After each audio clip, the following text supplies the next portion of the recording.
Bom, bom dia. Vou fazer uma fala de 30 minutos e depois a gente abre um pouco para conversar. Eu venho do campo da filosofia, mais fundamentalmente. Meus principais interesses e investimentos têm relação hoje com o estudo no campo da ética, onde eu estou muito interessado em compreender dinâmicas amorosas, relacionamentos. Então, talvez seja um dos pontos que eu tenha mais investido esses últimos anos. Tem um livro mais recente, que é o ABC do Amor, que não está aqui disponível, que saiu agora, em 18 de julho, que é um tipo de abecedário.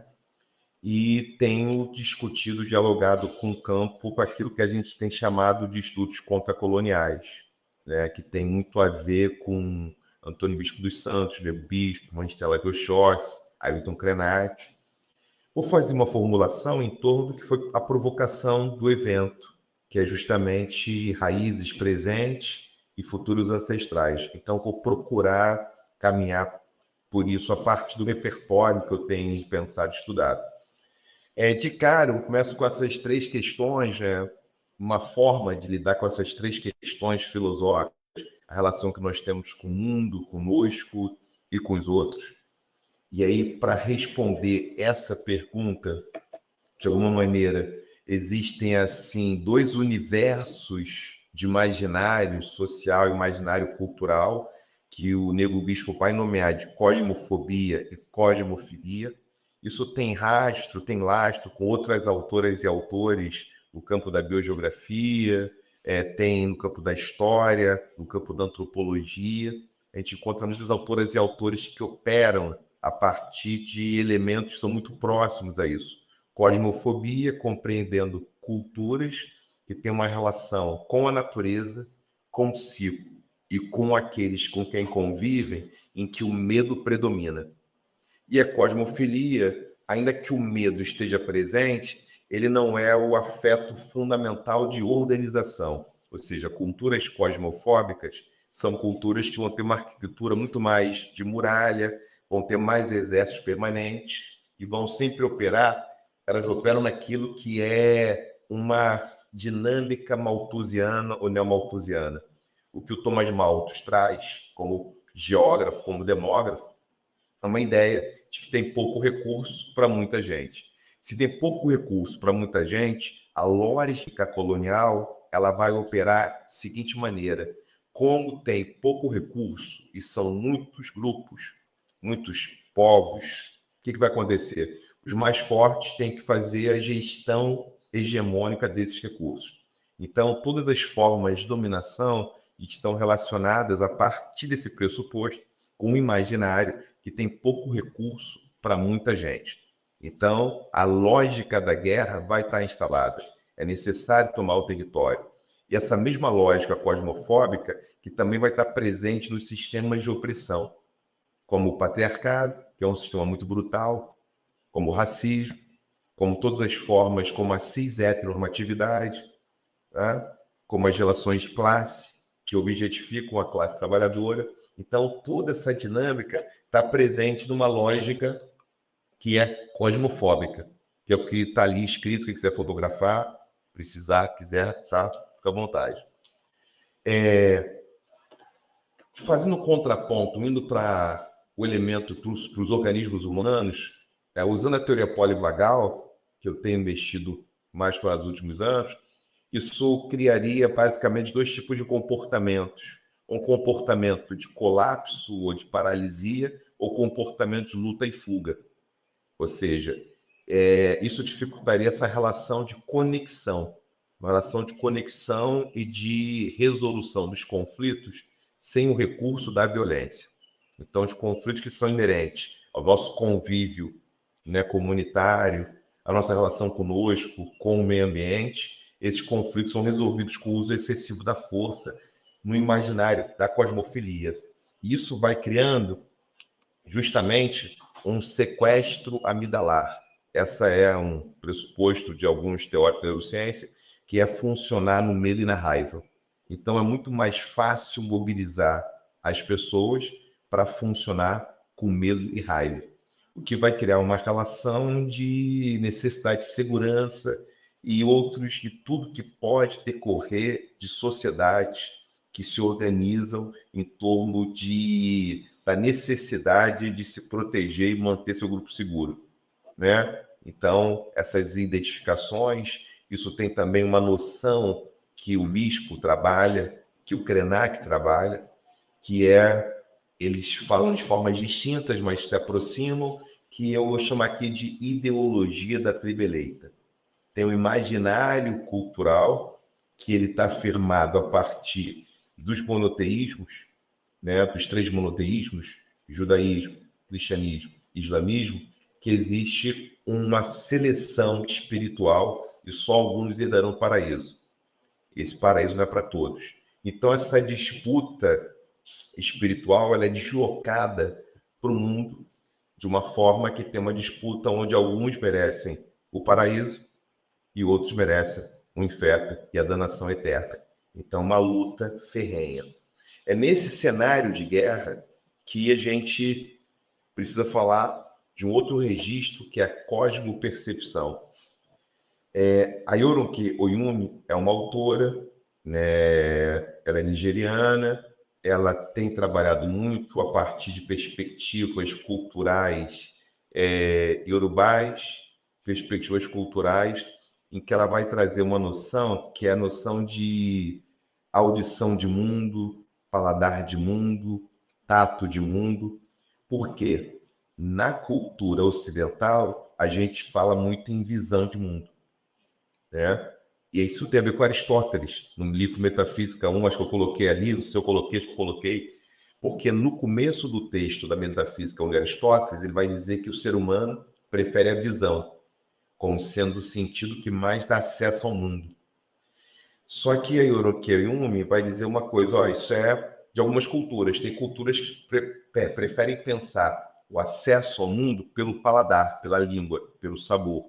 A cultura iorubá, por exemplo, a minha leitura, uma cultura que ela opera muito mais com a noção de sabor. A Gi herdou muito isso aqui no Brasil, por conta de população africana que veio para cá. Quando a gente fala que uma pessoa é azeda, ou que ela é doce, ou que fulano está muito amargo, é porque nas culturas iorubás, da cultura iorubá, Orunmila, que é o patrono, o filósofo que vai sistematizar isso, ele fala muito em paladar do mundo.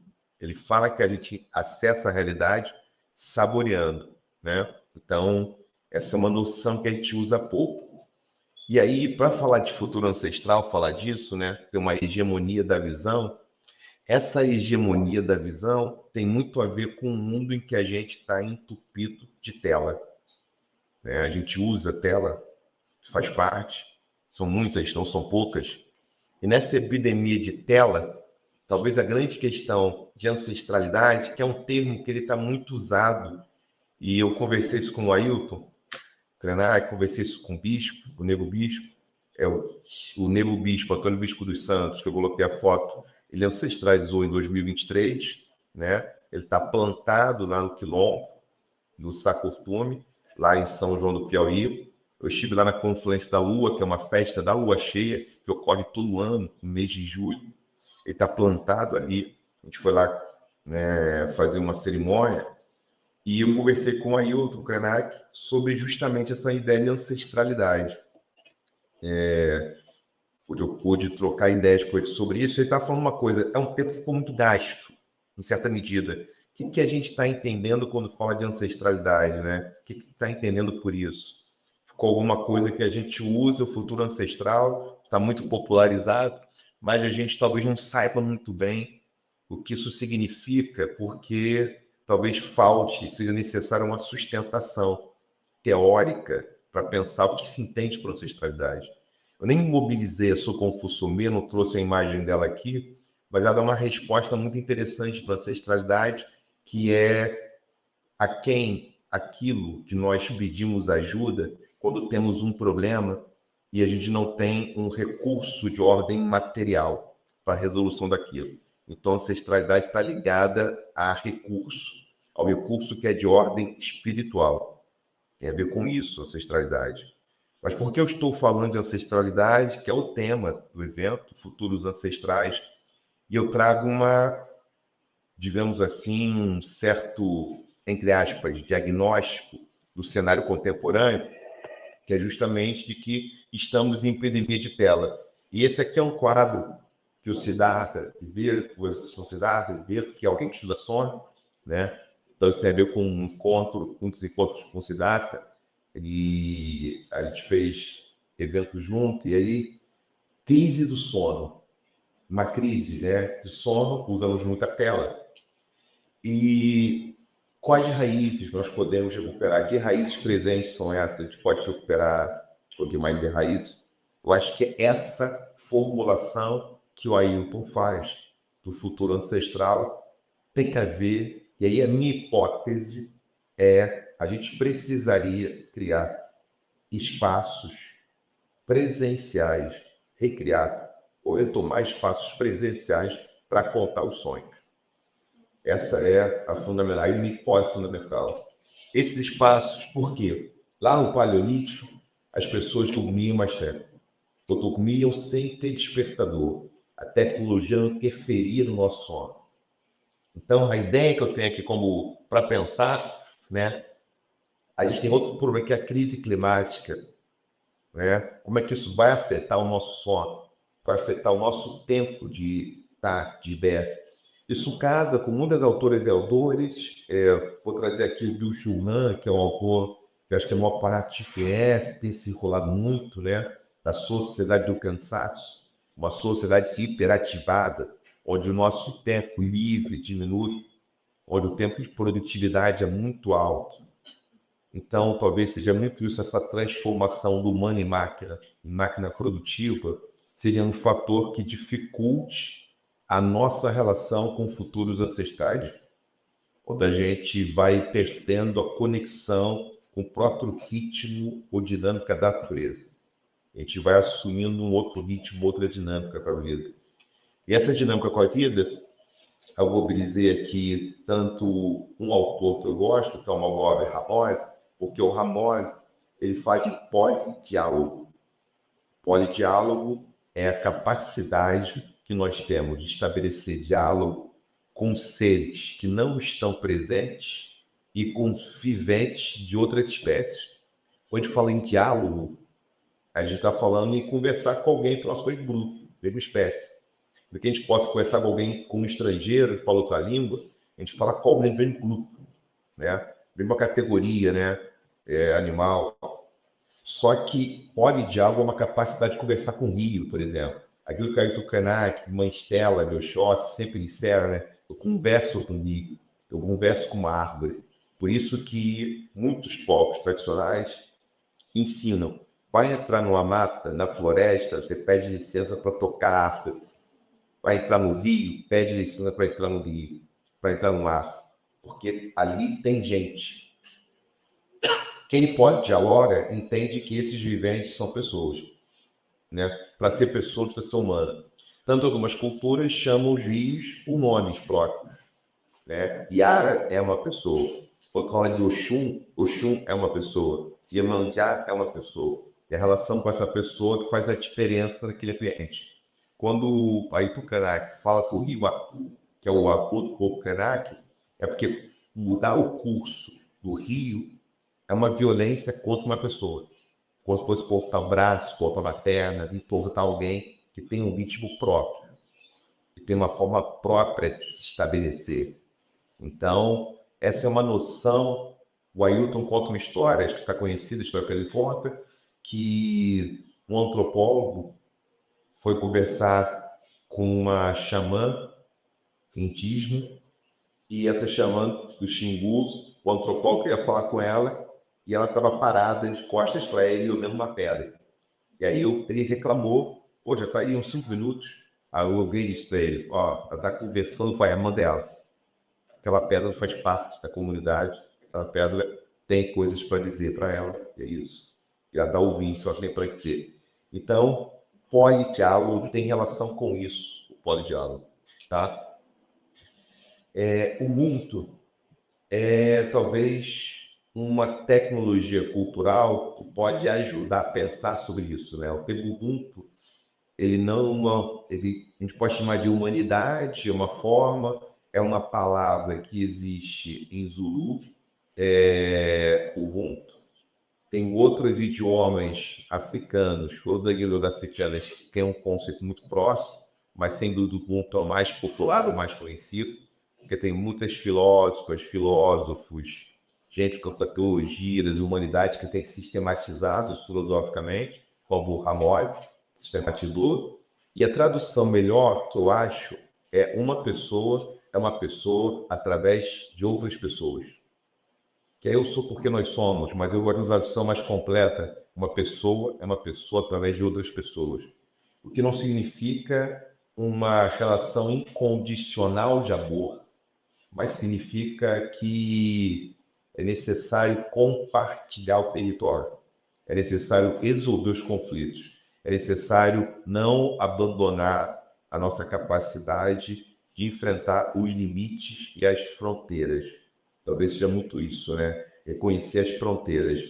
Ao invés de uma fantasia que tem uma certa lógica do poder, de amar todo mundo incondicionalmente, o que é dito aqui é que é sempre possível amar tudo e todos o tempo inteiro, com a mesma intensidade, o que não é um problema, mas é possível que a gente estabeleça limites de respeito e possa compartilhar o território.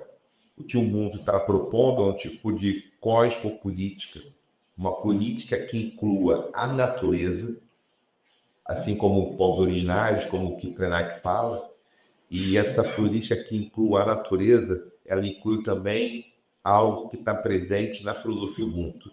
Nós precisamos levar em consideração 3 tipos de pessoas na linha do tempo.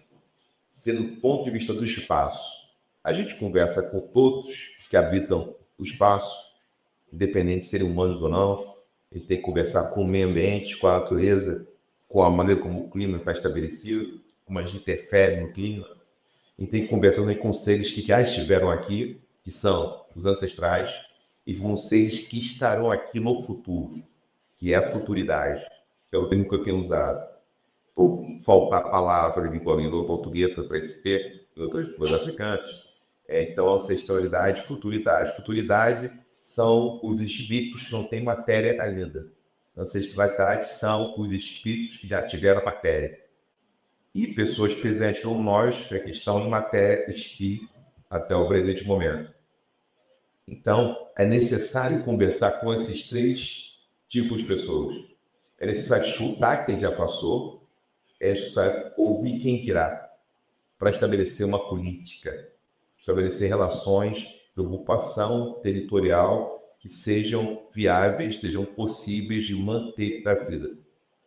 E para isso, poder mirando aqui, eu quero poder conversar um pouco, se falando aqui, tá? E por conta disso, com considerações faciais, é necessário cultivações. É necessário que a gente possa ter tempo para sonhar e para compartilhar o sonho. Esse é o desafio. E a gente vai precisar de mais tempo presencial, de mais tempo que não seja só usando a visão, mas que possa articular outros sentidos, né? Contato, paladar, olfato, o quanto a gente sente de cheiro, quanto a gente experimenta os cheiros são agradáveis, quanto experimenta o tato, os sabores, a escuta, uma escuta que não está só atrelada ao que é visual. Então, e compartilhar os sons que são coisas caras. Então, tem uma comunidade onde exista segurança psicológica, onde a gente possa estar presente e sem que os nossos erros sejam motivos para, digamos, digamos a violência, receber violência ou ser alvo de linchamento, de alguma forma moral, né? Algum tipo de força radical contra a nossa integridade. Ou seja, como manter um espaço que as pessoas estejam seguras para, de alguma forma, organizar a sua vulnerabilidade. Um espaço em que a gente possa, de uma forma, mediação simbólica para que as nossas faltas, os desejos, eles possam estar organizados. É necessário uma comunidade para isso. É necessário que as nossas organizações comunitárias sejam mais fáceis. E aí o bispo, né, aponta para um caminho, como Krenak apontava, Krenak apontava, aponta, na verdade, que a gente precisa de muitos territórios, muitas aldeias, muitos quilômetros. Não precisa de um único lugar que tudo isso aconteça, mas que esses lugares possam se comunicar. E a gente tem uma consciência do território. Então, minha hipótese é soluções.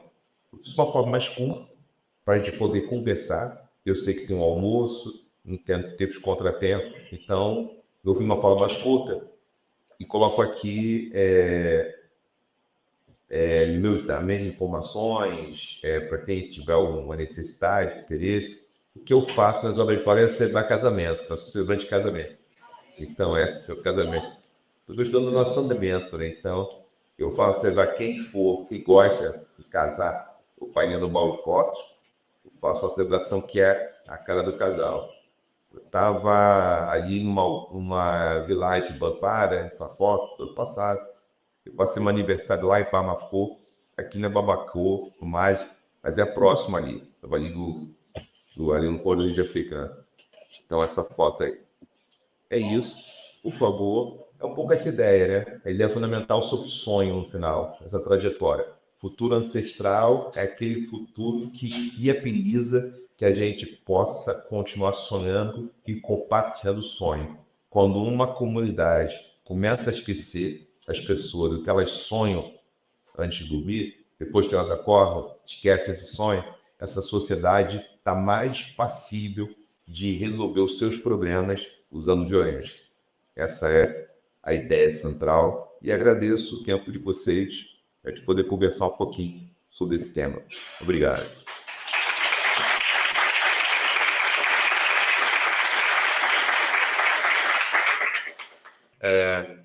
Tá falando aqui muitos conceitos interessantíssimos que são fundamentais para a gente pensar a comunicação como gostaríamos, né? Inclusive será essa a fala que eu e Guilherme vamos estabelecer na parte da tarde, onde vamos pensar o futuro da comunicação. E um desses futuros é justamente esse de integração com o que há de mais contemporâneo do pensamento de como construir esse cosmos em que teremos sociedades mais diversas, mais plurais, com epistemologias integradas, né? E toda essa discussão que passa pela cosmotécnica, pela cosmopercepção, pelos cosmosentidos, né? Opa, ótimo, funcionou. Ela é muito pertinente para o que esperamos construir agora. Então, eu queria que Júnia começasse fazendo considerações iniciais sobre a fala do professor e, se quiser emendar alguma pergunta, fique à vontade. Eu posso tentar fechar enquanto você... Bom dia, gente. Eu estou emocionada, estou ao lado aqui de Renato Maquilha. Ele é um tesouro de conhecimentos, de saberes, de fazeres, e agora a gente descobriu que ele até casar não tem. Então, um dia bicho de casar.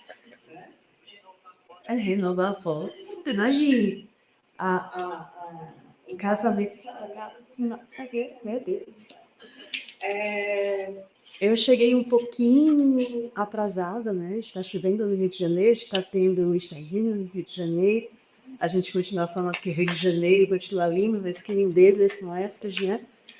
Que violências são essas que estão paralelas ao turismo, à beleza, ao colorido do carnaval e às mortes da população preta e pobre.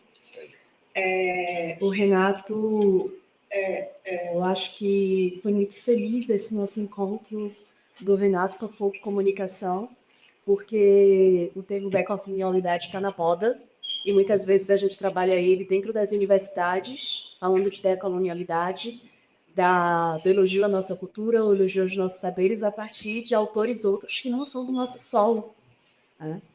E o Renato é essa pessoa e temos outras tantas pessoas, né? Temos dialogado muito com o próprio Krenak, o que é uma visibilidade muito feliz, mas ainda pouca, diante das inúmeras pessoas, dos inúmeros, né, temos o bispo e tantas outras pessoas em várias comunidades de origens indígenas, africanas, que podemos trazer ao diálogo. O Nogueira falou do churrasco, que também está na moda, né?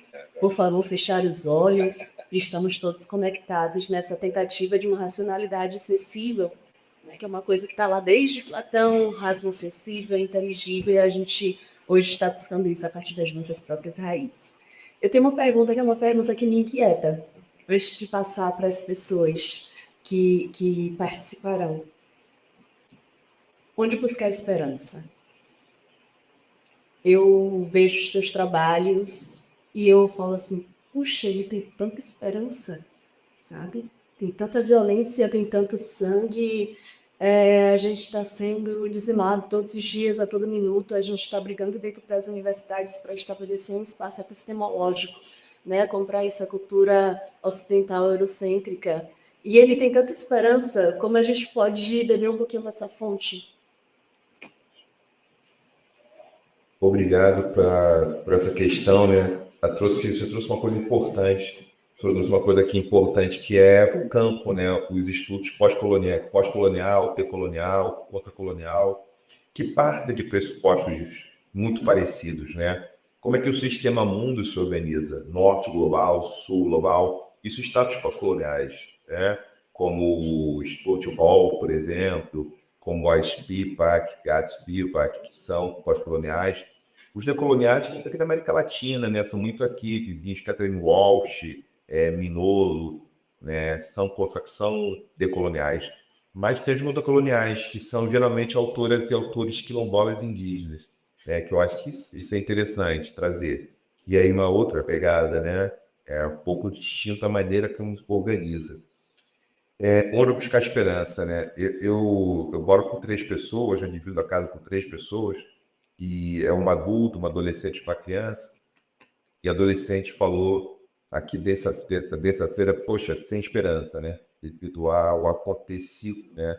Como o Estado se organiza tudo de maneira política, né? Como fatal. Então, essa pergunta, e eu conversava com uma amiga aqui da UERJ, que tipo, faz muitas coisas juntos até, né? Sobre infância, que é um braço de coisas que eu já fiz mais coisas sobre a infância. E ela falando assim, como disputar o desejo das pessoas, né? Como disputa o desejo de uma população, de setores da população, principalmente a população negra, a população preta, né? Que está nas periferias, muitos jovens, como disputa esse desejo para que não se organize em torno dessa mediação que vai contra a violência, né? E disputar outros desejos, né? Daqueles que estão nessas forças, nas corporações. A gente tem uma dificuldade, tem quase uma quinta coluna no Brasil, a gente tem uma quinta coluna em alusão a essa característica política que fala de um grupo interno que quer destruir a soberania nacional. Isso é chama de quinta coluna e está presente nas corporações militares, que historicamente a gente sabe desde o final da escravização oficial no Brasil, foram esses grupos, de alguma forma, retomaram o poder, tomaram, né, esse espaço. Então, eu tenho como pressuposto para a gente retomar a esperança, não deixar que a esperança caia, a gente precisa criar mais territórios que sejam habitáveis. E aí, como constrói esses territórios? Como expor esse desejo? Aí eu acho que a comunicação é um setor. A comunicação é um setor que eu acho que é importante, que vocês conhecem melhor do que eu. Aqui estou numa área, essa área de forças da comunicação. Por quê? Eu vejo que os grupos extremistas, radicais, que querem desinstitucionalizar para que a gente volte a uma vida libertária, né? Onde os mais fortes sobrevivem, os mais armados e mais poderosos, né? Outros matilhas, né? Quase o status de natureza. Isso de alguma forma, do alvo dos grupos que estão na direita no mundo hoje, né? Para que os mais poderosos possam fazer valer sua força, né? Suas milícias armadas, eles querem isso. E, obviamente, são pessoas tipo, num modo raiva e medo, muito inseguros também. muito inseguros emocionalmente, muito perigosos. Tanto que alguns, o limite é a prisão. Não tem muito jeito. Mas eu vejo que fala de comunicação, de muitos caminhos para a esperança, diria, mas talvez muito para a esperança, como a gente comunica e a gente alarga o imaginário. Por quê? Os grupos de extremistas reacionários, eles, óbvio que eles têm o algoritmo, óbvio que eles têm as corporações, então isso é outra coisa diferente, é diferente, né? Mas como a gente consegue, apesar de não ter todas as ferramentas e ser dono dessas máquinas de produção de desejo, a gente consegue, nas fissuras, comunicar outros desejos possíveis. Que não é só as pessoas desfrutarem dos prazeres mais gloriosos do capitalismo. Então ele tem que disputar esse lugar de lançar a possibilidade de que existem outras formas de realizar a vida, porque são balões de ensaio. Isso vai modulando o imaginário. Então eu acho que as redes sociais, que é um território difícil, mas é um território que ele lança, né, muitos influencers falando de uma vida incrível, de um mundo de sonhos, um mundo onde quem tem competência vence, fique milionário nos seus 30 anos, faça e aconteça. Isso é muito setor, muito setor. E aí o bispo, uma vez conversando com o bispo na pandemia, eu falei, bicho, você é influencer? Ele falou assim, não, aí ele disse assim, não, sou confluencer. Confluência. Eu falei, pô, vou ficar também, tá? Vou ficar. Aí eu falei, eu sou confluência também. Por quê? Confluência, porque vem com confluência, que é diferente. É dizer assim, eu estou dizendo para você como você tem que ser. Né? Eu vejo isso, né? Como que está aí a epidemia da tela, como as pessoas, eu não sou contra nenhum tipo de intervenção cirúrgica que pessoas autônomas, adultas queiram fazer, mas me estranha muito que as pessoas queiram ter o mesmo rosto, por exemplo. E tem muita pressão, né? Para as pessoas terem o tipo de rosto, intervenção para mudar o nariz, mudar a boca, mudar não sei o quê. Então, como que isso tem interferido no nosso desejo? Né? Em que para ser bonito, para ser desejado, tem que ser massinho, assado, a gordofobia radical que a gente tem numa cultura das telas, os corpos são corpos sempre muito parecidos, nem todo mundo tem a mesma complexão física, nem todo mundo vai ter aquele tipo de corpo, não vai ter corpo, como se tem produzido muita falta nas pessoas. Então, a nossa briga talvez seja com a questão da esperança, como dizer que não está faltando nada. Essa seria uma tese, não está faltando para você. Você não está menor porque envelheceu, não está pior porque você não tem 15% de gordura no corpo. Né? Então, isso é um desafio tremendo. Então, se for passar água, mas fui aqui viajando, não ia mais tempo quase do que a minha apresentação, para ter esse tempo para a gente conversar um pouquinho também. Então, eu teria que produzir outras imagens que não são imagens modelo. Romper com o modelo. Isso é muito interessante, professor, porque um dos meus campos de estudo é o estudo do imaginário, né? E a gente vê como que o imaginário, ele muitas vezes acaba sendo cooptado, né? Há uma colonização do imaginário em que a gente vai gerando, vamos dizer assim, a técnica engendra tanto o imaginário que ela se torna o único referencial. Então, ela gira em torno dela mesma, né? A gente vai gerando resultados em inteligência artificial, por exemplo, depois eles alimentam uns aos outros, né? E aí a gente passa a pensar a partir da referência sempre, nunca mais a partir do próprio mundo, né? E aí quando você falava, eu fiquei pensando isso, né? Como você percebe essa relação e como que a gente é capaz de superar, talvez, né? Esse imaginário moderno que hoje em dia ainda parece tão potente, um imaginário de eficiência, né? Em que a gente aceita, por exemplo, é, cada vez mais, né, que para ter o corpo perfeito você pode usar anabolizantes, né, os influenciadores de corpo cada vez mais divulgando, né, que você tem que usar hormônio, GH, não sei o quê, qualquer caminho é importante para você atingir seu objetivo, onde você vai pensar relacionamentos também, mas esses relacionamentos a partir de uma ótica de pagamento. Eu saí com essa mulher, ela tem que se relacionar comigo, eu paguei o jantar dela, como assim ela não vai para a cama comigo? Né? Então você está instrumentalizando, né, um processo porque não porque seria, nessa lógica do imaginário, o mais eficiente, né? Eu fiz, eu recebo, eu fiz, eu recebo, e a vida não é assim.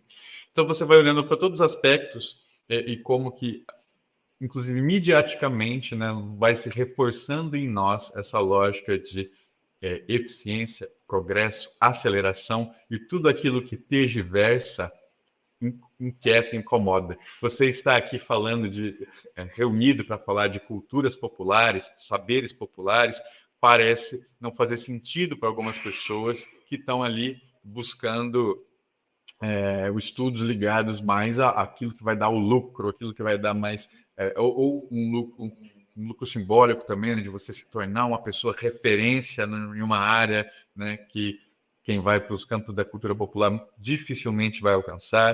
Então, eu queria saber isso, né? Cada vez mais nos vemos aqui, cada vez mais nos vemos cooptados como superar. Fala isso. Comigo não, porque cada fala do Nogueira abre uma espiral, assim, sabe? E ele está falando de corpos, de identidades que são coletivas e quebram essa singularidade, essa particularidade da presença das redes sociais que impliquem ausência, né? O Andrioli traz um pouquinho do imaginário e a gente está aqui pensando como esse imaginário que vem dessa ancestralidade, desse termo que se tornou um termo tentacular, que abrange coisas que às vezes nem fazem muito sentido, porque a gente compreende como uma ancestralidade, como uma identidade de matriz africana. E com isso se aproxima muitas vezes de algo exótico, inclusive dentro das universidades, quando a gente pode falar, quando o Nogueira fala, aquela mulher estava conversando com a pedra. Como é que a universidade enxerga isso? Né?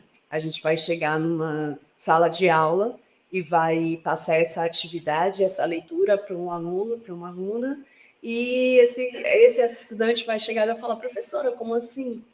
Por que a senhora está fazendo isso? O que é isso? Para que isso vai servir, né, na minha carreira? Tudo tem que servir. Qual aumento é esse? Né? De que forma eu vou me encaixar com esse conhecimento no mercado profissional? Para que serve? Qual a utilidade, trazendo um termo do Krenak, né? A vida não é útil. Vida não é útil, né? Lembra muito filosofia, né? Que não tem uma utilidade, né? Fazer filosófico. Eu vou procurar responder com uma pesquisa que está em curso, né? Com essa ideia de superar o imaginário que Andreoli trouxe. Júlia trouxe essa ideia de para que serve, perguntar sobre utilidade. Como é que eu vejo? A gente fala, tem um conceito, uma categoria política muito importante na democracia moderna, que é cidadania, que é uma categoria política que está presente desde a Grécia, né? Pelo menos na formulação que a gente faz. A cidadania grega, ateniense, não era essa cidadania que nós temos hoje, ela vai sendo alargada. Tem uma discussão que eu tenho muito interesse em fazer, ela está concluída, está em curso, e muitas autoras e autores contra-coloniais têm proclamado isso. Aí, mais uma vez, o Ailton Krenak fala sobre isso, que é a ideia de florestania. A florestania, ela talvez seja a possibilidade de superar esse imaginário moderno. E seria isso? A gente tem a cidade como um modelo de ocupação territorial, um modelo de organização do espaço. A gente se organiza em torno de cidade, a gente mora em cidades, grandes, pequenas, maiores, megalópolis. Eu fico pensando, essa é uma hipótese que tem muito a ver, obviamente, com essas autoras e autores que eu estou aqui mobilizando, essa perspectiva contra-colonial, que é a noção de florestania. Não sei, acho que muita gente talvez conheça, só curiosidade, quem conhece, já leu, já ouviu falar, pelo menos, ou leu, assistiu palestra sobre florestania? Caraca. Uma pessoa. Bom, não, bom saber que eu trouxe pelo menos algum conceito aí que talvez se você não conhece possa ajudar nos seus caminhos, sua caminhada. Florestaria é um conceito que vocês vão encontrar falado pelo Aydin Renato, que se contrapõe à ideia de cidadania, que é a maneira como a gente ocupa o território da democracia moderna, na forma de fazer política. Então, como é que eu penso? Talvez hoje a gente precise fazer uma nova Constituição que proclame florestaria, que proclame uma diversidade epistemológica, ocupação territorial, com espaço e tempo livre, que a gente radicalize o fim do 6x1. Como é que eu interpreto? A minha interpretação, eu venho da filosofia, é que o 6x1 ele tem muito a ver com cidadania, porque está na base do monoteísmo judaico-cristão islâmico. Na tradição monoteísta do Oriente Próximo, né, o que aconteceu? Deus faz um mundo em 6 dias, descansa em um só. Nada mais o 6x1 do que a fantasia de uma erótica do poder em que a humanidade quer ser Deus. A humanidade fantasia ser toda poderosa, controlar as coisas, né? Então essa fantasia que é de uma erótica do poder era muito perigosa. Florestania talvez possa nos trazer muito mais preguiça, mais malandragem. O que eu estou entendendo por preguiça e malandragem? Tecnologias culturais que estavam brigando contra a opressão do trabalho, né? Então, aquilo que foi chamado preguiça pelos europeus em relação aos povos originários era justamente uma escuta do que eu preciso descansar do meu corpo. A malandragem, a população negra é assim, caramba, para receber tão pouco por esse tempo de hora que eu tenho, eu posso negociar o meu tempo e também celebrar a vida. Não quero ter o tempo inteiro colonizado. Então, a florestaria talvez mobilizar essas categorias. Então, a gente vai precisar fazer tratados de florestaria, vai precisar que a política, que é um território muito difícil, o território tem seu iô, tem suas arquiteturas, que a gente possa inserir no nosso desejo falar em florestaria, né? Porque os grupos extremistas falaram em coisas que acontecem, a gente não imaginava que poderiam acontecer. Então é necessário proclamar, é necessário anunciar algumas outras coisas, tipo, agora a regra é 3x4, 3 dias de trabalho, 4 de descanso. Tem que radicalizar um pouco, né? Tem que radicalizar algumas coisas, para poder justamente criar chances de sonho, né? Tempo livre, carga horária semanal de trabalho menor, tempo para cultura, momento para as pessoas poderem brincar, obrigação de brincadeira, praça pública, terrenos compartilhados, vai ter que radicalizar o imaginário. É isso que eu queria deixar aqui. Então seria florestaria, essa tentativa. Vamos abrir agora para as perguntas, para as intervenções. Quem quiser fazer perguntas pode vir aqui para o microfone. Ela quer fazer uma? Qual a pior? A outra. Rafael queria fazer o culpa, gente, não vai passar. O melhor estava para o seu final, você botar a luz, mas às vezes vai ficar mais. Mas depois corrige, talvez consiga corrigir na edição. Eu corrijo. A outra foi. Depois eu vou cortar. A outra anterior ficou pior, Luiz. Ficou. É. Visual, professor visual. Tratar um pouquinho a proposta que você fez de compartilhar sonhos, né, presencialmente. E aí você falou que isso surge também de uma conversa com o Siddhartha. O Siddhartha faz análise. E ele faz análise junguiana, né? Há muitos anos, com o professor Nico. E aí, o Jung, ele trabalha, a base da psicologia junguiana é o sonho. E ele fala que através do sonho a gente pode trazer conhecimento científico individual, coletivo. E aí, quando a gente traz esse sonho, no momento presente, para a consciência, a gente tem condições de ressignificar uma série de sentimentos e também da realidade, da maneira como a gente se coloca. E aí, vou pular daqui do Jung para o um livro que chama, que você conhece com certeza, O Sonho dos Outros, que é um apanhado também do Munduruku, né? Munduruku, onde a autora ela retira trechos sobre os sonhos dos Yanomamis, onde esses Yanomamis compartilhavam seus sonhos, né? Se juntavam para compartilhar os sonhos, e aí esses sonhos é que definiam as ações e a maneira como eles viviam, como eles se colocavam, como caçavam, beiçavam e migravam, né? Perambulavam, não migravam, perambulavam. Então, assim, existe já, aí eu não sei se a gente fala de ancestralidade, enfim, mas a gente já tem uma referência desse consciente nosso que possibilita essa prática de troca e vivência sonhos, né? E que os sonhos sejam reais, como ele sabe, né? E é muito a ideia também nos mundos, né? Juntando corpo, mente e espírito. Nesse processo de caminhada, de leitura do mundo, de superação e de contra Colonial, pós-colonial. Colonialismo.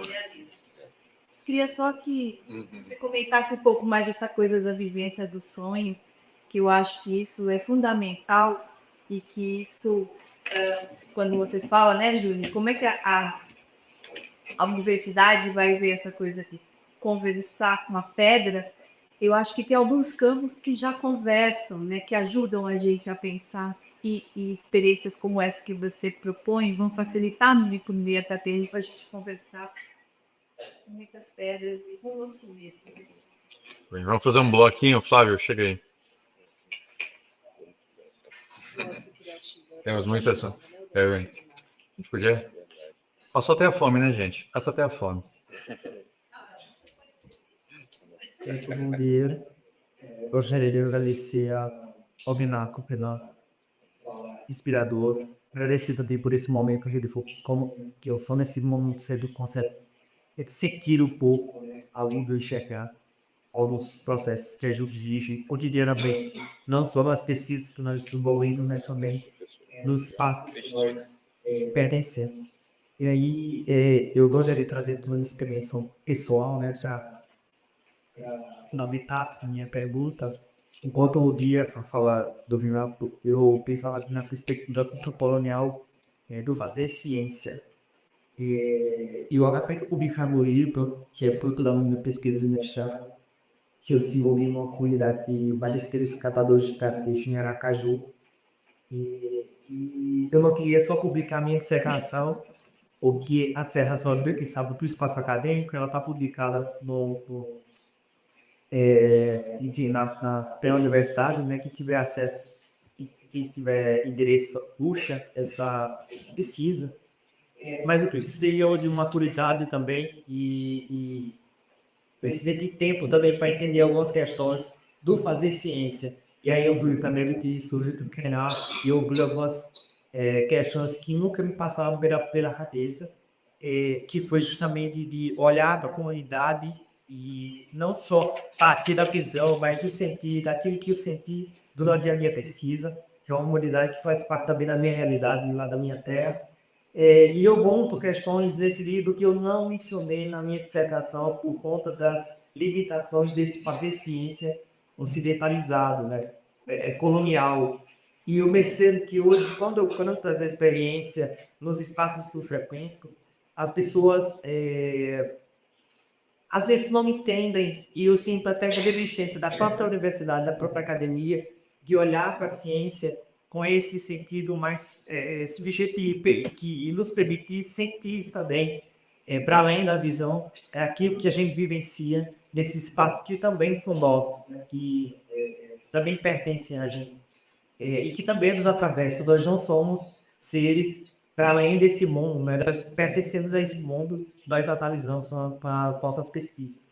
E aí, claro, eu gostaria de ouvir, depois você sabia caminhos para a gente seguir uma ciência como da colonial também, que nos permita colocar aquilo que faz parte também da nossa vivência e quebrar com essa ideia de imparcialidade na ciência. Não existe imparcialidade.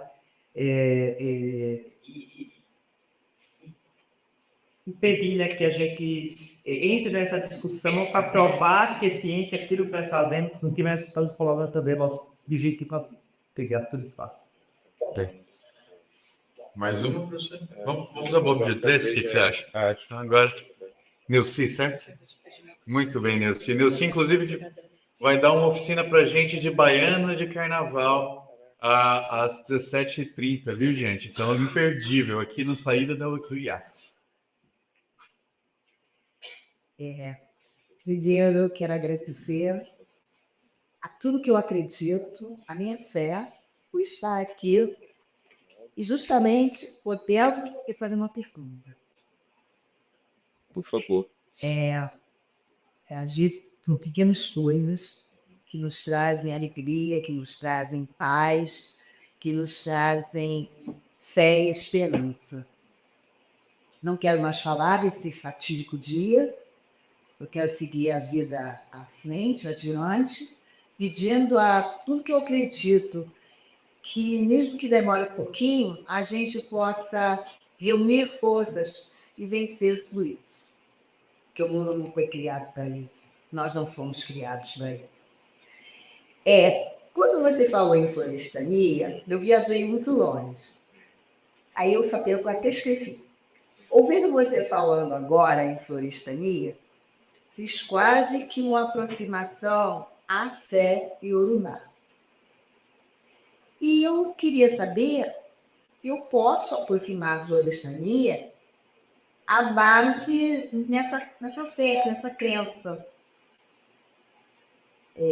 Elevar ao nível espiritual. Essa é que... Obrigada. Palmas suas perguntas, gente. Professor, por favor, fique à vontade. Belos temas para a gente trabalhar. Temos aqui temas, dá alguns artigos aí, dá textos.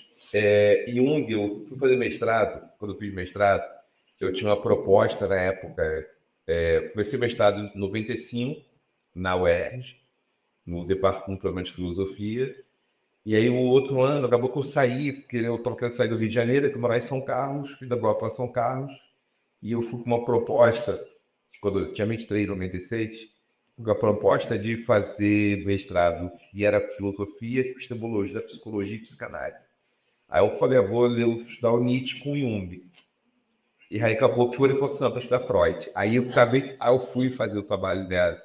Eu trabalho com Freud, Schopenhauer, que é autor que já tinha estudado, tudo alemã e tal. Mas e muito... Oi? Seu Schopenhauer, sim. Mas só que não tinha espaço naquele momento, 96, não tinha para... eu acho importante que o Jung tenha essa caminhada, né?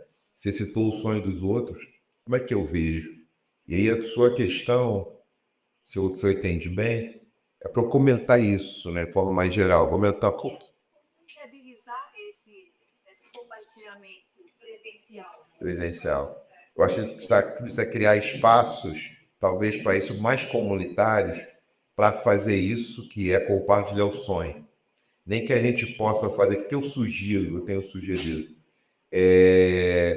atividades. A gente tem um grupo de intervenção. A gente tem muitos grupos, né, de intervenção, grupos que têm feito mediação de conflito em áreas conflagradas, tem redes, escolas. Eu acho interessante que as pessoas tenham cadernos para escrever seus sonhos. E nas comunidades, nas famílias, a gente criar de repente uma dinâmica, isso é uma proposta, porque a gente, uma vez por semana, pudesse conversar sobre os sonhos. Então, vou dar um exemplo. Eu trabalhei na Escola PAC até 2008, antes de eu ir para a universidade. Eu fui para o Cefet, para a universidade e tal. E dava aula em outros locais, lá na Estácio, na curso de psicologia da Estácio. E o diretor foi lá há mais de 20 anos, ele fez algumas sessões de análise junto com outras pessoas, porque as donas da escola queriam saber sobre ele, escutá-lo. Eu acho que vai precisar ter mais territórios de intimidade, respeitosos, saber quem é o outro com quem eu convivo e a se coabitar. Então, estou pensando, a gente consegue instituir um projeto de lei que que as pessoas precisem contar seus sonhos. Seria uma coisa tipo, seria, por exemplo, eu falei assim, e aí, em alguns locais, sugerir dinâmicas nas escolas, para as famílias, para as comunidades, e vai ter de tornar muito pesadelo. E vão ter que mediar esse conflito, esse pesadelo, que não está mediado ali. Então, talvez fosse isso, né? Essa fantasia que a gente faz pouco, né? E pode parecer um negócio old humanas, né? Mas é isso, né? Pode contar sonhos. E que esse congresso aqui também seja um espaço da gente partilhar os nossos sonhos, né? Sim. Os sonhos dos futuros que a gente quer construir também. Atenção, presença da atividade, da modernidade. Sim. É porque a intimidade tem uma questão também que é curiosa, por exemplo. Me perguntaram sobre casais. Outro dia, no braço das redes sociais, a minha rede foi muito orgânica, né? Eu tinha uma quantidade de seguidores até a pandemia. É um motivo porque a Mano sai da pandemia, esse é um ano antes, em 19, sai em 2020. Aí passou a ser o meu mais conhecido. E eu comecei a usar uma rede social mesmo. Alguém mandou uma mensagem e falou assim, professor, sou Nogueira? A mensagem foi essa. O conteúdo dos seus vídeos está bom, mas tecnicamente está ruim. O som não está bom. A luz pode ser que agora ficou boa, tá? Ficou boa, tipo, a minha apresentação estava fraca. A apresentação fica boa assim. Posso, não tenho dia para pagar, só tenho o salário, não vou conseguir pagar. Mas não, vou fazer, vou embora. Aí quando eu comecei a poder pagar, que hoje eu pago, as pessoas podem na rede social, essa pessoa saiu. Ela foi embora, que eu não vou mais ficar com... Eu falei, vai sair logo agora? Ela que eu posso falar, está saindo, né? E ela foi embora, eu agradeço a ter feito isso. E a minha rede social começou a ter mais engajamento. Foi muito orgânico, né? Porque eu não comprei seguidores, nada, foi acontecendo. Aí o número me surpreendeu, porque eu não estava esperando. Mas, quando foi sobre isso? Porque eu acho que é pouco isso, né? A gente conseguir comunicar essas coisas e propor coisas que podem parecer fora do comum. Por quê? As redes sociais são lugares de proposição de absurdos, muitas vezes, né? Então, eu vejo isso, né? Por que eu trouxe isso, rede social?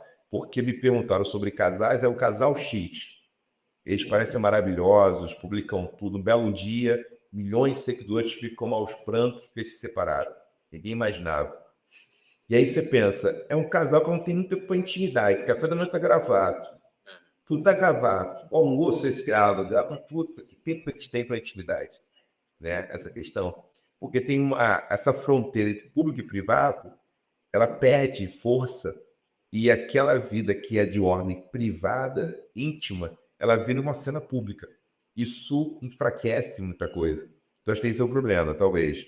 A gente tem que ter espaços para intimidade. Aí, o fato que eu preciso fazer ciência contra-colonial, um pouco isso, né? Como ciência contra-colonial.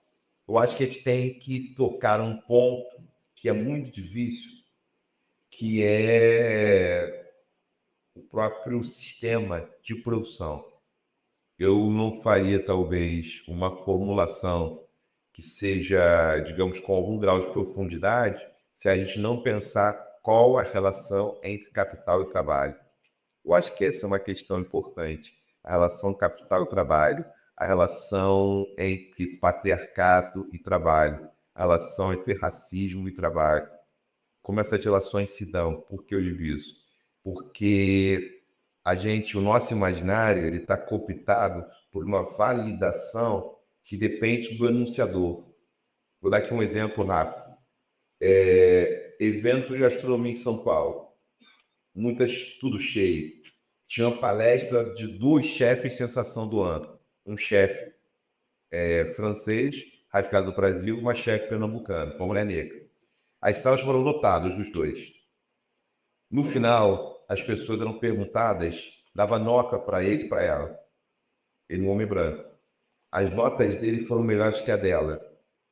As delas foram piores que a dele, para serem notas boas. Só que detalhe, eram grupos.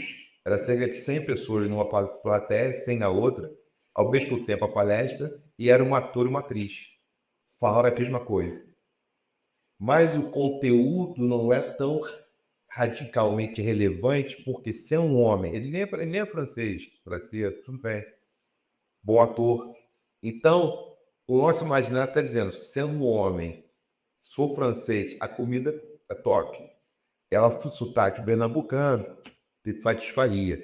Vão ter que discutir isso no fazer científico também, que é um fator que entra em jogo, né? Quem enuncia, né? Então, isso é um fator que vai ter que discutir.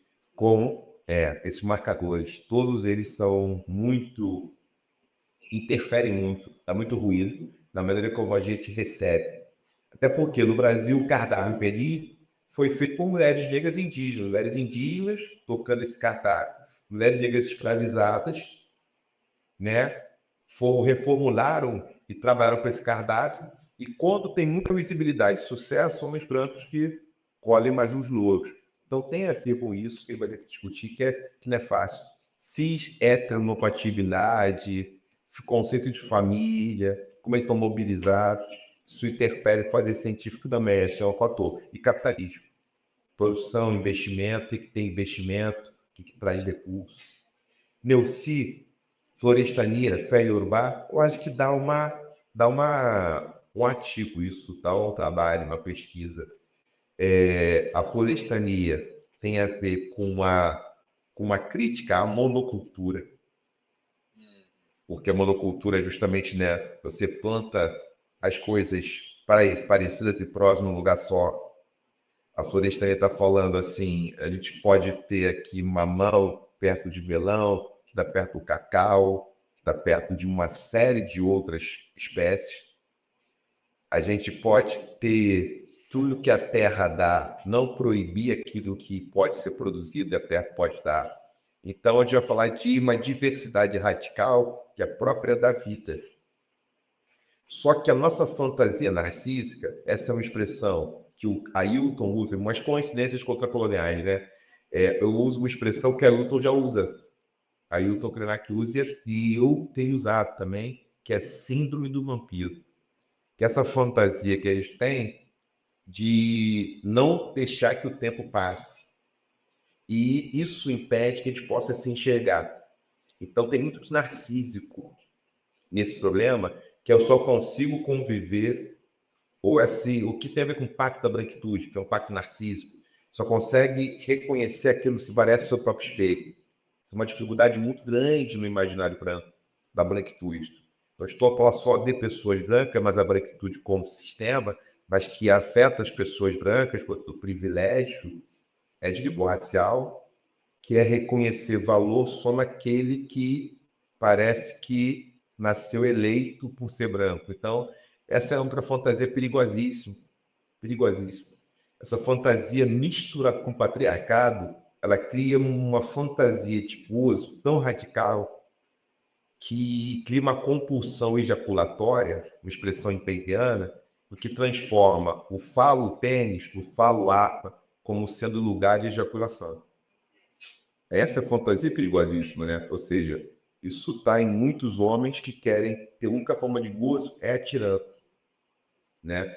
E a gente vai longe, vendo o Fanon, do Pé Negro da Máscara de Brancos. O Fanon aponta o quê? Além de, no sul dos Estados Unidos, enforcarem os homens negros por olhar para uma mulher branca, esse homem era castrado. Uma fantasia erótica com o órgão sexual do homem negro. Então, essas fantasias, então, a erótica, o problema é emocional. Reinaldo já resumiu. Reinaldo, o príncipe do pagode. Vocês conhecem, era o homem da popular, era alto pagode. Aquela noite estava mal. Problema emocional. É problema emocional. Então, as pessoas que estão emocionalmente nesse estado de cólera, né, crônica, não podem ter poder. Tem que conter essa gente. Tem que se cuidar, tem que se tratar. Então, precisa de cuidados coletivos na sociedade. A maioria, né, das pessoas que tomam grandes decisões estão em muito estado de sofrimento. Né? Então, tem uma teoria para fechar, sei que está chegando no tempo, né, para a gente fechar. Para quem assistiu aquele filme Kirikou e a Feiticeira, que é um filme que conta uma história tradicional de filosofia africana do Oeste. Qual é a tese do filme? Para quem não vou contar já, o filme é uma história que uma feiticeira, uma sacerdotisa, que ela controla uma aldeia. Só que aí todo o mistério da trama é por que ela faz isso? porque ela oprimia aquelas pessoas. E diz a história que ela comia os homens. Então, ela comia os homens. Então, todo garoto, quando ia se tornar homem, ia combatê-la. Mas ninguém voltava. Então, a aldeia só tinha mulheres e crianças e um homem velho. Quando ela dominou a aldeia, ele não tinha idade para combater. E os garotos foram crescer consumindo. E aí, resumindo, o avô dele é um Dicele, um Tchelipa, um griot, e ele formula a tese para o neto. Ele vai, aí tem a peripécia, tem a aventura, ele corre, vai pela montanha, passa por lá, pro outro, encontra o avô. Aí o avô conta para ele, Carabá, ela é má porque ela sofre. As pessoas em estado de sofrimento psíquico, essa é a teoria, não tem outra forma a não ser usar a violência contra o outro. E aí você associa uma cultura do adoecimento. E aí a cura tem a ver com uma possibilidade de respeitar, celebrar a vida. Então, está uma disputa entre aqueles que banalizam a vida e aqueles que respeitam e entendem que a vida é sagrada e que tem que ser respeitada. E que para viver com o outro, a gente não vai ter que pensar igual. Não vai ter que criar uma única república de seres parecidos. As pessoas que pensam parecidos, ou seja, você tem pessoas que estão discutindo sexualidade humana, né? Que queriam discutir com quem alguém se casa. Lembram disso? Com quem alguém se casa. Quem você pode amar. Percebam isso. O nível do negócio, o nível do adoecimento é muito grande. As pessoas não conseguem dar com o próprio desejo. Aí você aparece, de vez em quando, pessoas que são... E aí, óbvio, né? Tem uma frase clássica, né? A moral é o último bastião dos canalhas, né? O moralismo e tal. E você vê uma pessoa de uma tradição monoteísta, cis, hétero, que prega amor e família e é pega comprando sexo ou numa relação extra-par, que é o seu problema, mas com alguém que ela vai te odiar. Então percebam, é uma questão puramente emocional. A maior parte são homens brancos, não tem como não ser, que estão nesse estado de força e muita violência, quer dizer, pensar quem preside os Estados Unidos, quem preside, né, tem a ver com isso. Eles precisam de cuidados. Só que aí não pode estar nada na mão que seja ruim, que coloque em risco a vida dos outros. Esse pessoal tem que dar uma contenção para esses rapazes. Tem que conter esse pessoal. Então a gente tem esse desafio. Conter o pessoal, coloca o planeta em risco. Teste nuclear, não sei. São ameaças. Estão ali o tempo inteiro querendo dizer, eu sou forte, eu sou poderoso. E para a gente ver comunidade, tem que saber o quanto somos fracos e vulneráveis. Então, eu termino aqui, sei quanto tempo, vou ficar à disposição. Caso alguém tenha interesse em algum dos trabalhos, livros que eu tenho, que tem ali, eu vou focar um pouco por aqui. Eu tenho um compromisso às 14h30, mas aí dá para ficar, é Duque de Caxias. Então, eu ficar aqui pensando em comer alguma coisa e vou para lá.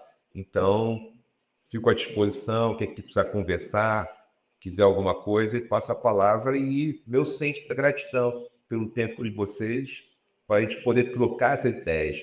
E quem tiver interesse em trocar alguma coisa comigo, de pesquisa, pode entrar em contato. Vocês pegaram ali, tem meus contatos que apareceram ali, aí eu fico à disposição. Passar para a Júnia e a Andrioli aqui, quem quer. Primeiro, palmas aqui para o professor.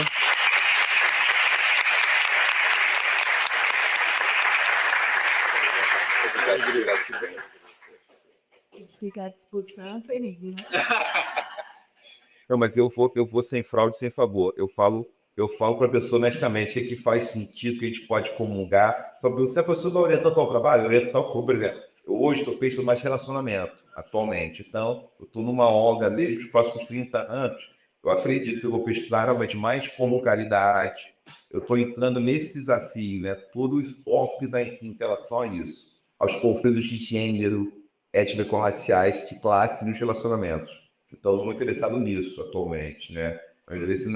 É um tempo. Até uma pessoa estava aqui e foi o Matheus que me recebeu. Ele comentou: poxa, fez sentido o que você falou lá em um evento que eu estava em Guaratinguetá. ele comentou que fez sentido para ele uma fala que eu fiz sobre a paixão. Então, eu faço parcerias se a gente conseguir compor, né? Então, não vou prometer, mas eu posso entregar, não. Estou sem expectativa, tá bom.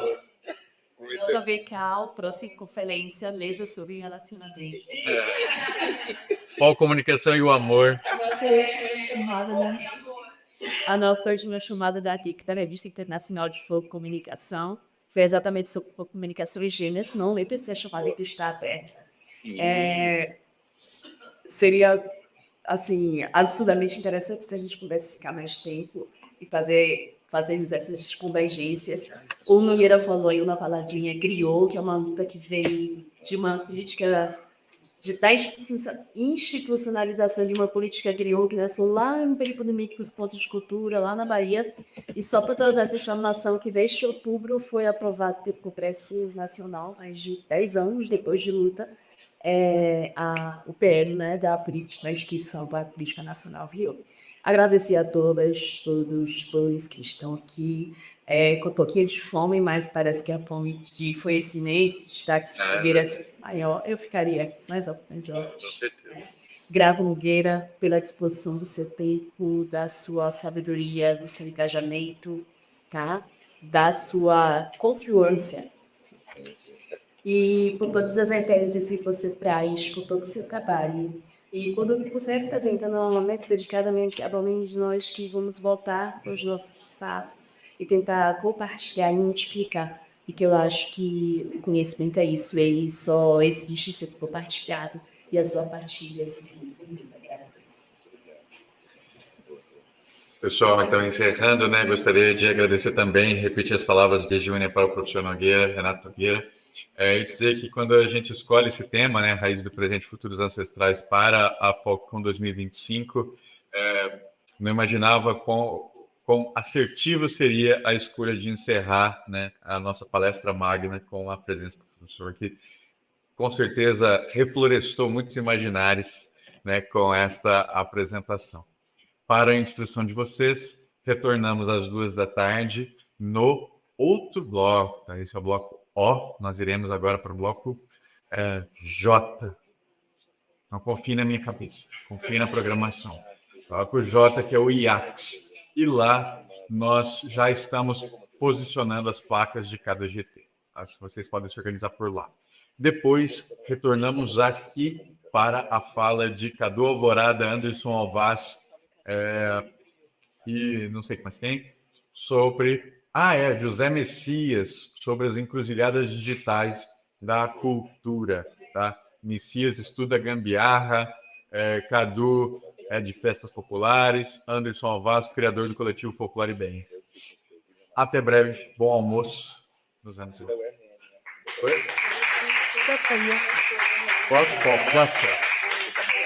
Eu não almoço. Mas vocês podem sair da universidade pela entrada que vocês vieram. Ali na frente, na Praça da Cantareira, temos vários restaurantes.